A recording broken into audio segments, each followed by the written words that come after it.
peacefully and known and understood that progress can only come if all of you live peacefully together. ഇവിടെ ഹിന്ദുക്കളും മുസ്ലിങ്ങളും ക്രിസ്ത്യാനികളും വിവിധ മതവിഭാഗങ്ങളിൽപ്പെട്ട ആളുകൾ സമാധാനത്തോടുകൂടി ജീവിച്ചിട്ടുണ്ട്. നിങ്ങൾ മനസ്സിലാക്കിയിട്ടുണ്ട് എല്ലാവരും സാഹോദര്യത്തിൽ ജീവിച്ചാൽ മാത്രമേ നമുക്ക് പുരോഗതി സാധ്യമാകൂ എന്ന് നിങ്ങൾ മനസ്സിലാക്കിയിട്ടുണ്ട്. You have a famous church here also, the Nadavayal church. നിങ്ങൾക്ക് ഇവിടെ വളരെ പ്രസിദ്ധമായ ഒരു നടവയൽ പള്ളിയുണ്ട്. And your Puthari Mahotsavam, right? Puthari Mahotsavam is also very famous. Again, this is a festival that brings everybody together. അതുപോലെ നിങ്ങൾക്ക് പ്രസിദ്ധമായ പുത്തരി മഹോത്സവമുണ്ട്. ശരിക്കും പറഞ്ഞാൽ ഈ ആഘോഷങ്ങൾ എന്ന് പറഞ്ഞാൽ എല്ലാ മനുഷ്യരെയും ഒരുമിച്ച് കൊണ്ടുവരുന്നതാണ് ഈ ആഘോഷങ്ങൾ. This land of yours has a very rich history, a rich tradition, so much natural beauty, so much potential. നിങ്ങളുടെ ഈ ഭൂമി എന്ന് പറയുന്നത് അതിന് മനോഹരമായ സമ്പന്നമായ ഒരു ചരിത്രമുണ്ട്, സമ്പന്നമായ ഒരു പാരമ്പര്യമുണ്ട്. എന്തുമാത്രം പ്രകൃതി ഭംഗിയാണ് ഇവിടെയുള്ളത്. ഈ ഭൂമിയിൽ ഒരുപാട് കഴിവുകളും സാധ്യതകളും ഉണ്ട്. And with this deep understanding that you have of staying united, no matter what pressures are being put on you, what attempts are being made to divide you, you understand that progress can only come if we stay united and strong. നിങ്ങൾക്ക് മേൽ എത്രമേറെ പരസ്പരം വിഭജിക്കപ്പെടാൻ എത്രയധികം സമ്മർദ്ദങ്ങൾ നിങ്ങളുടെ മേൽ ഉണ്ടായാലും നിങ്ങൾ തിരിച്ചറിയുന്നു, ഒരുമിച്ച് ജീവിക്കുന്നതിൽ കൂടെ മാത്രമേ മനുഷ്യർക്ക് പുരോഗതി പ്രാപിക്കാൻ സാധിക്കൂ എന്ന് മനസ്സിലാക്കുന്ന ആഴത്തിലുള്ള ഒരു മനസ്സിലാക്കൽ നിങ്ങൾക്ക് ഇവിടുത്തെ ജനങ്ങൾക്കുണ്ട്. Wherever I have been traveling in the last few days, I have seen potential. I have seen the strength of young people. I have seen them playing soccer in every field I pass, and I see with what dedication they are playing, what good players they are. I have gone to colleges and seen how bright the children are and what a strong future they can make for themselves. കഴിഞ്ഞ കുറേ ദിവസങ്ങളായി ഞാൻ ഇവിടെ യാത്ര ചെയ്യുമ്പോൾ വയനാടിന്റെ സാധ്യതകൾ ഞാൻ കണ്ടിട്ടുണ്ട്. ഫുട്ബോൾ സ്റ്റേഡിയത്തിൽ കളിക്കുന്ന എത്ര കഴിവുറ്റ മികച്ച കളിക്കാരെ ഞാൻ കണ്ടിട്ടുണ്ട്. അതുപോലെ ഞാൻ കോളേജുകളിലും സ്കൂളിലും പോയപ്പോൾ അവിടെ എത്ര കഴിവുള്ള ചെറുപ്പക്കാരെ കണ്ടിട്ടുണ്ട്. ഇവരെയൊക്കെ കാണുമ്പോൾ എനിക്ക് മനസ്സിലാക്കാൻ സാധിക്കും എത്ര മികച്ച ഒരു ഭാവിക്കുള്ള സാധ്യത ഇവിടെ ഉണ്ടെന്ന് എനിക്ക് മനസ്സിലാക്കാൻ കഴിയുന്നുണ്ട്. I see how you are growing coffee, tea, peppers, spices. Again, that shows your potential. If these things were marketed properly, if there was a proper food processing, focus on food processing, then how much better you could do. നിങ്ങൾ എങ്ങനെയാണ് കാപ്പി കൃഷി നടത്തുന്നത്, തേയില കൃഷി നടത്തുന്നത്, കുരുമുളക് കൃഷി നടത്തുന്നത്, സുഗന്ധവ്യഞ്ജനങ്ങളുടെ കൃഷി നടത്തുന്നത്, ഇതൊക്കെ ഞാൻ കാണുന്നുണ്ട്. ഇതൊക്കെ നമുക്ക് കൃത്യമായിട്ട് ഇവിടെ ഭക്ഷ്യ സംസ്കരണത്തിനുള്ള സ്ഥാപനങ്ങൾ ഉണ്ടായി ഇതൊക്കെ കൃത്യമായി വിപണിയിൽ എത്തിച്ചാൽ എത്രമാത്രം വയനാടിനെ വികസിക്കാൻ പറ്റും എന്നുള്ള സാധ്യത ഞാൻ കാണുന്നുണ്ട്. So I see two things. I see that you have immense potential, and yet wherever I go I also see and understand that there are huge issues you are facing, that your daily life is a struggle. ഞാൻ രണ്ട് കാര്യങ്ങൾ ഇവിടെ കാണുന്നുണ്ട്. ഒരു വശത്ത് എത്രമാത്രം വലിയ സാധ്യതയാണ് ഈ നാടിനുള്ളതെന്ന് ഞാൻ കാണുന്നുണ്ട്. മറുവശത്ത് യാത്ര ചെയ്യുമ്പോൾ എനിക്ക് മനസ്സിലാകുന്നു നിങ്ങളുടെ നിത്യജീവിതം മുൻപോട്ട് കൊണ്ടുപോകാൻ എത്രമാത്രം ബുദ്ധിമുട്ടുകൾ നിങ്ങൾ നേരിടുന്നു, അതും ഞാൻ മനസ്സിലാക്കുന്നുണ്ട്. My sisters are standing here. I know what a struggle your life is. No matter how many members in the family are earning today, you still have difficulty making ends meet. എനിക്കറിയാം എൻ്റെ സഹോദരിമാർ അവിടെ നിൽക്കുന്നുണ്ട്. എനിക്കറിയാം വീട്ടില് എല്ലാ അംഗങ്ങളും ജോലി ചെയ്താലും ജീവിതം മുൻപോട്ട് കൊണ്ടുപോകാൻ എത്രമാത്രം ബുദ്ധിമുട്ടുകൾ നിങ്ങൾ നേരിടുന്നു എന്നുള്ളത് എനിക്ക് കൃത്യമായിട്ട് അറിയാം. Because of the kind of price rise there is, you have to face many difficulties. കാരണം നമ്മുടെ നാട്ടിൽ എത്രമാത്രം വിലക്കയറ്റമുണ്ടോ അതിന്റെ ഭാഗമായിട്ട് നിങ്ങൾക്ക് ഒരുപാട് ബുദ്ധിമുട്ടുകൾ നേരിടേണ്ടി വരുന്നുണ്ട്. And as farmers in the farming community, when there are floods, when there is damage due to rain, you don't get enough compensation. നിങ്ങൾ കർഷക സമൂഹത്തിൽപ്പെട്ട കൃഷി ചെയ്യുന്ന ആളുകളുണ്ട്. ഇവിടെ വെള്ളപ്പൊക്കം ഉണ്ടാകുമ്പോൾ, മഴയുണ്ടാകുമ്പോൾ, നിങ്ങൾ ഒരുപാട് നാശനഷ്ടങ്ങൾ നേരിടുമ്പോൾ നിങ്ങൾക്ക് ആവശ്യമുള്ള നഷ്ടപരിഹാരം ഇവിടെ കിട്ടുന്നില്ല. You have many problems of access. Roads need to be better. I was just looking at what my brother's notes, and 145 crores off-roads in one single year were brought here to Wayanad, but it's still not enough. There's still more work to be done. അതില്ല, നിങ്ങൾക്ക് ഇനി ഒരുപാട് കാര്യങ്ങൾ ചെയ്യാനുണ്ട്. നിങ്ങൾക്ക് മെച്ചപ്പെട്ട റോഡുകൾ വേണം, പല കാര്യങ്ങളിലും നിങ്ങൾക്ക് പ്രവേശനം സാധ്യമാകുന്ന മെച്ചപ്പെട്ട കാര്യങ്ങൾ വേണം. ഞാൻ എൻ്റെ സഹോദരന്റെ നോട്ടുകളിൽ നോക്കുകയായിരുന്നു. 145 കോടി രൂപയുടെ ധനസഹായം റോഡുകൾക്ക് വേണ്ടി വയനാട്ടിൽ ഇവിടെ കൊണ്ടുവന്നിട്ടുണ്ട്. പക്ഷെ അത് മാത്രം പോരാ, നമുക്ക് ഇനി ഒരുപാട് ഇതിൽ ചെയ്യാനുണ്ട്. With a strong focus on agriculture, on improving your situation, on better marketing, better storage facilities and food processing units, a lot can be done here for the farmers of Wayanad. നമുക്ക് വയനാട്ടിലെ കർഷകർക്ക് വേണ്ടി agricultural കൃഷിയിൽ ശ്രദ്ധ കേന്ദ്രീകരിക്കുന്നതിലൂടെ മെച്ചപ്പെട്ട ഭക്ഷ്യ സംസ്കരണ സ്ഥാപനങ്ങൾ, അതുപോലെ സംഭരണശാലകൾ, അതുപോലെ വിപണിയിൽ എത്തിക്കുന്നതിനുള്ള ശ്രമങ്ങൾ, ഇതൊക്കെ ചെയ്യുന്നതിലൂടെ വയനാട്ടിലെ കർഷകർക്ക് വേണ്ടി നമുക്ക് ഒരുപാട് കാര്യങ്ങൾ ഇവിടെ ചെയ്യാൻ സാധിക്കും. And through that focus on agriculture, new jobs can also be generated. കൃഷിയിൽ നമ്മൾ ശ്രദ്ധ കേന്ദ്രീകരിക്കുന്നതിലൂടെ നമുക്ക് പുതിയ പുതിയ തൊഴിലവസരങ്ങളും ഇവിടെ ഉണ്ടാക്കിയെടുക്കാൻ സാധിക്കും. You have an immense issue of man-animal conflict. മനുഷ്യ വന്യജീവി സംഘർഷം എന്ന് പറയുന്ന ഒരു വലിയ പ്രശ്നം നിങ്ങൾ ഇന്ന് നേരിടുന്നുണ്ട്. Especially dairy farmers are suffering even more from it. നമ്മുടെ അത് മാത്രമല്ല, ഇവിടുത്തെ ക്ഷീര കർഷകർക്ക് ഇതുകൂലം വളരെയധികം ബുദ്ധിമുട്ടുകൾ ഉണ്ടാവുന്നുണ്ട്. There's a loss of cattle, loss of crops, loss of life.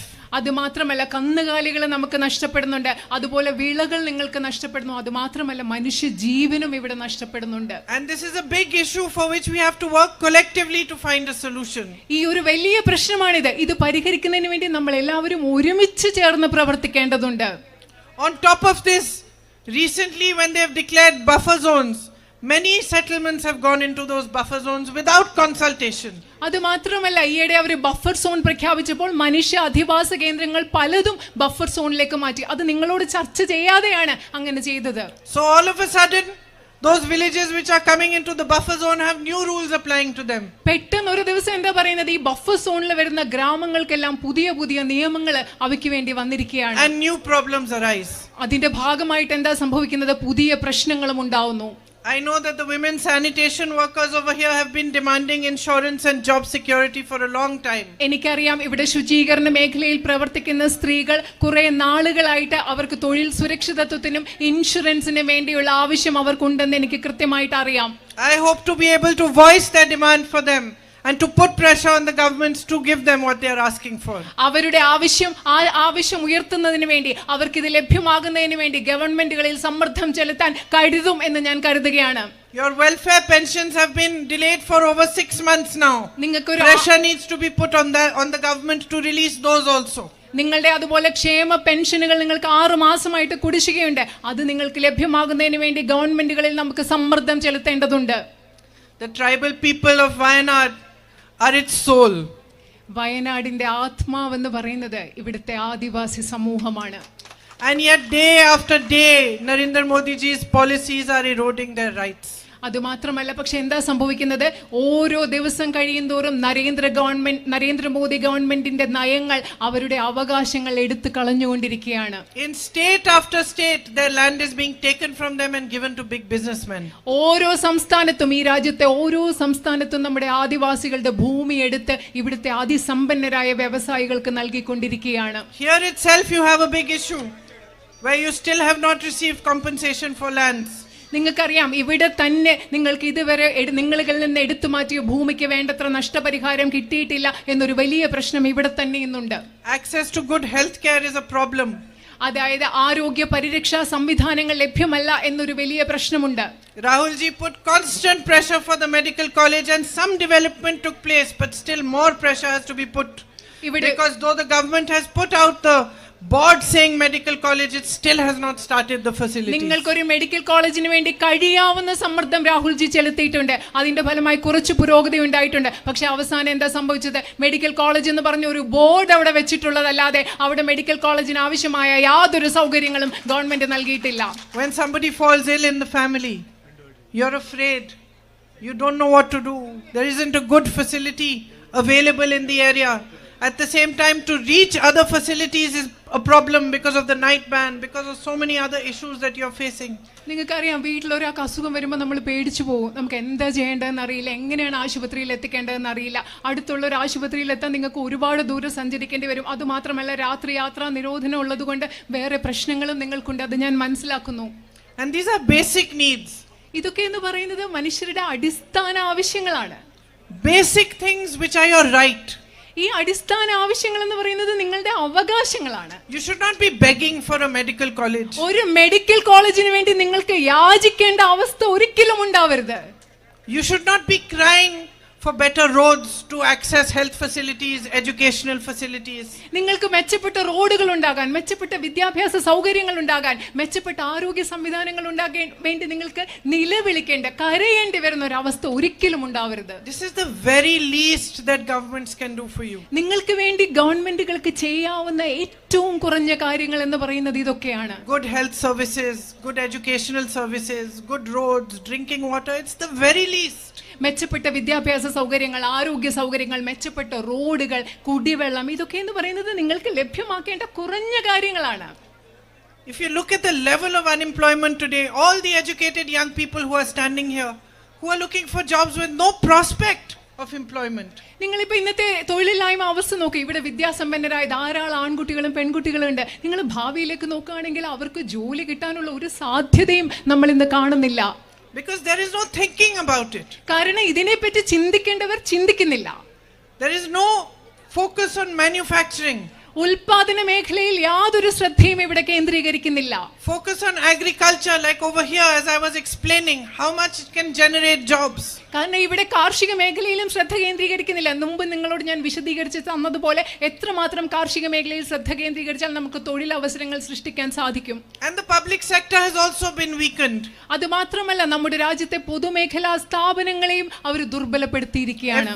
Everything that belonged to the people of India, the roads, the ports, the airports, the big public institutions, all of them are being weakened and handed over slowly to big business. നമ്മുടെ നാട്ടിലെ പൊതുജനങ്ങൾക്ക് അവകാശപ്പെട്ടത് എന്തൊക്കെയാണോ, നമ്മുടെ റോഡുകൾ, നമ്മുടെ തുറമുഖങ്ങൾ എല്ലാം എന്താ ചെയ്യുന്നത്, അതിനെയെല്ലാം ദുർബലപ്പെടുത്തി അതെല്ലാം ആർക്കാണ്, അതിസമ്പന്നരായ കുറച്ചു പേർക്ക് കൈമാറ്റം ചെയ്യുകയാണ് ഈ രാജ്യത്ത് സംഭവിച്ചുകൊണ്ടിരിക്കുന്നത്. So I am here today in the context of the by-election, and as you know, I am the UDF candidate. ഞാൻ ഇന്ന് ഇവിടെ നിങ്ങളുടെ മുമ്പിൽ നിൽക്കുന്നത് ഇവിടെ ഉപതെരഞ്ഞെടുപ്പ് നടക്കുന്ന സാഹചര്യത്തിലാണ്. നിങ്ങൾക്കറിയാവുന്നതുപോലെ ഞാൻ ഐക്യ ജനാധിപത്യ മുന്നണിയുടെ സ്ഥാനാർത്ഥിയായിട്ടാണ് നിങ്ങളുടെ മുമ്പിൽ നിൽക്കുന്നത്. And I urge you to think about this election at two levels. ഞാൻ നിങ്ങളോട് ഈ തെരഞ്ഞെടുപ്പിനെ പറ്റി രണ്ട് തലങ്ങളിൽ ചിന്തിക്കാൻ ഞാൻ നിങ്ങളോട് അഭ്യർത്ഥിക്കുകയാണ്. The first is, who is going to fight for your needs, put pressure on these governments to get you the better roads? Who is going to create a vision for Wayanad with some focus on food processing, on agriculture, on tourism, which can show the whole world the natural beauty of Wayanad and benefit the people of Wayanad? How are we going to work together to create this new vision and to work hard so that the future of the young people of Wayanad and of all of you is improved? ഒരു തലത്തിൽ നിങ്ങൾ ചിന്തിക്കേണ്ട നിങ്ങളുടെ നിത്യജീവിതത്തിലുള്ള പ്രശ്നങ്ങൾ എന്താണ്? നിങ്ങൾക്ക് മെച്ചപ്പെട്ട ആരോഗ്യം, നിങ്ങൾക്ക് മെച്ചപ്പെട്ട റോഡുകൾ, മെച്ചപ്പെട്ട വിദ്യാഭ്യാസ സമ്പ്രദായങ്ങൾ, ഇവിടെ മെച്ചപ്പെട്ട ഭക്ഷ്യ സംസ്കരണ സ്ഥാപനങ്ങൾ, ഇതൊക്കെ സൃഷ്ടിച്ച് നിങ്ങളുടെ ദൈനംദിന പ്രശ്നങ്ങൾക്ക് വേണ്ടി ഗവൺമെന്റുകളിൽ സമ്മർദ്ദം ചെലുത്താൻ, അതിനുവേണ്ടി പോരാടാൻ, വയനാടിന് വേണ്ടി ദീർഘദർശനത്തോടുകൂടി ഒരുമിച്ച് പ്രവർത്തിച്ച് ഒരു കാഴ്ചപ്പാടുണ്ടാക്കാൻ ആർക്കാണ് സാധിക്കുന്നത്? അതിനെപ്പറ്റി നിങ്ങൾ ഒരു വശത്ത് ചിന്തിക്കണം. Who is going to work for you with dedication and respect and love and honesty? നിങ്ങൾക്ക് വേണ്ടി ആരാണോ സ്നേഹത്തോടുകൂടി, സത്യസന്ധതയോടുകൂടി, സമർപ്പണത്തോടുകൂടി, ബഹുമാനത്തോടു വേണ്ടി പ്രവർത്തിക്കുന്നത്, അതിനെപ്പറ്റി നിങ്ങൾ ഈ തെരഞ്ഞെടുപ്പിൽ ഒരു വശത്ത് നിന്ന് ചിന്തിക്കണം, ഒരു തലത്തിൽ ചിന്തിക്കണം. And at another level, I want you to think about where our country stands today. മറ്റൊരു തലത്തിൽ ഈ തെരഞ്ഞെടുപ്പിൽ നിങ്ങൾ ചിന്തിക്കണം, ഇന്ന് നമ്മുടെ രാജ്യം എവിടെ നിൽക്കുന്നു എന്നതിനെ കുറിച്ചും നിങ്ങൾ ചിന്തിക്കണം. Where the politics of the BJP, which is spread across the country, is a politics of hatred, of anger, of divisiveness and of distraction. അതുമാത്രമല്ല, ഈ രാജ്യത്ത് മുഴുവൻ നിലനിൽക്കുന്ന BJPയുടെ വിദ്വേഷത്തിന്റെ, ദേഷ്യത്തിന്റെ, അതുപോലെ വിശ്വസ്തതയില്ലായ്മയുടെ, ജനങ്ങളുടെ ശ്രദ്ധയെ തിരിച്ചുവിടുന്ന ആ രാഷ്ട്രീയത്തെക്കുറിച്ചും ഈ തെരഞ്ഞെടുപ്പിൽ നിങ്ങൾ ചിന്തിക്കണം. The real issues of the people are not discussed. ഈ real problems are not resolved. ഈ രാജ്യത്തെ ജനങ്ങളുടെ യഥാർത്ഥ പ്രശ്നങ്ങൾ ഇവിടെ ചർച്ച ചെയ്യുന്നില്ല. ഈ പ്രശ്നങ്ങൾക്ക് വേണ്ട പരിഹാരങ്ങൾ ഇവിടെ കണ്ടെത്തുന്നില്ല. Unemployment, as I said, is at a high. Prices are rising without any sort of idea that they might actually stop at some point. They just continue to rise. അത് മാത്രമല്ല, ഞാൻ നേരത്തെ പറഞ്ഞതുപോലെ തൊഴിലില്ലായ്മ ഏറ്റവും വലിയ നിരക്കിലാണ് ഇവിടെ ഉള്ളത്. അതുപോലെ വിലക്കയറ്റം കുതിച്ചുയരുകയാണ്. അതിനെ തടയാനുള്ള ഒരു ആശയവും ഇവിടെ നടപ്പിലാകുന്നില്ല. As I said, basic services are not available. അത് മാത്രമല്ല, അടിസ്ഥാന സൗകര്യങ്ങളും സേവനങ്ങളും പോലും നിങ്ങൾക്ക് ഈ രാജ്യത്ത് നിന്ന് ലഭ്യമല്ല. And the discussion is not about this. Politics is not focused on resolving this. The politics of the BJP is only focused on distracting you from your problems. അത് മാത്രമല്ല, രാഷ്ട്രീയത്തിൽ ഇതിനെപ്പറ്റി ചർച്ച ചെയ്യുന്നില്ല. ഈ പ്രശ്നങ്ങൾ പരിഹരിക്കുന്നതിനെ പറ്റി അല്ല രാഷ്ട്രീയം ചർച്ച ചെയ്യുന്നത്. ബിജെപിയുടെ രാഷ്ട്രീയം എന്ന് പറയുന്നത് ഈ പ്രശ്നങ്ങളിൽ നിന്ന് നിങ്ങളുടെ ശ്രദ്ധ തിരിച്ചുവിടാൻ വേണ്ടി മാത്രമുള്ള രാഷ്ട്രീയമാണ്. Because its only aim remaining in power, no matter what the cost is. എന്ത് വില കൊടുത്താലും